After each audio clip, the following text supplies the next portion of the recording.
அனைவருக்கும் அன்பான வணக்கம். இன்றைய திருக்குறள் தினம் ஒரு திருக்குறள். இன்று நம்ம பார்க்க போவது 4வது திருக்குறள், அதாவது அதிகாரம் 1 கடவுள் வாழ்த்து. அதில் நம்ம பார்க்க போகிறது 4வது திருக்குறள். பார்க்கலாம்.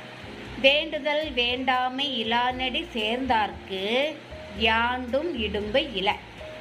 வேண்டுதல் வேண்டாமை இலானடி சேர்ந்தார்க்கு யாண்டும் இடும்பை இல.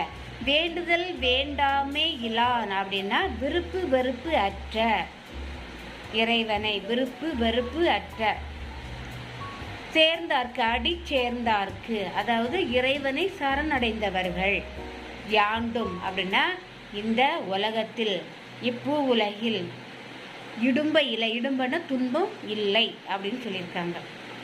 இப்போ என்ன பொருள்னா, விருப்பு வெறுப்பு அற்ற இறைவனை யார் மனதோட முழு மனதோட விரும்புகின்றார்களோ வழிபடுகின்றார்களோ அவங்க எப்படின்னா இந்த உலகத்தில், யாண்டும்னா இந்த உலகத்தில் பூமியில் எந்த ஒரு துன்பமும் இல்லாமல் நினைச்சுவாங்க இந்த உலகத்தில் வாழ்வார்கள்.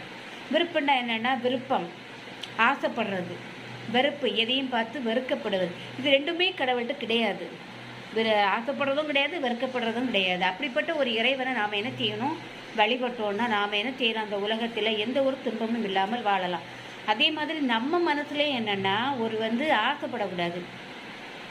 கிடைக்காது, நமக்கு தெரியும் அந்த பொருள், அந்த பொருளுக்கு மேலே நம்ம என்ன செய்யக்கூடாது, ஆசைப்படக்கூடாது. அப்படி ஆசைப்படும் போது என்னென்னா நமக்கு நிறைய சோதனைகள் வரும். அது கிடைக்கலையே அப்போ ஒரு நிம்மதியான ஒரு தருணம் நமக்கு என்ன செய்யாது, கிடைக்காது.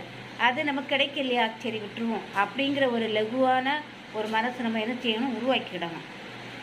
இப்போ ஒரு ட்ரெஸ்ஸை பார்க்குறோம், கடையில் பார்க்குறோம், அழகாக இருக்கும், அதை என்ன செய்துருவாங்கன்னா வேற ஒருத்தர் வாங்கிடுவாங்க. நமக்கு அந்த பொருள் எப்படியாவது அது கிடைச்சா நல்லா இருந்திருக்குமே அப்படின்னு நினைப்போம். ஆனால் அது கிடைக்கலன்னா அதுக்கப்புறம் நமக்கு என்ன செய்யுது, நமக்கு மனசுக்கு கஷ்டமாக இருக்கும், ஐயோ இப்படி ஆகிட்டே அப்படின்னு.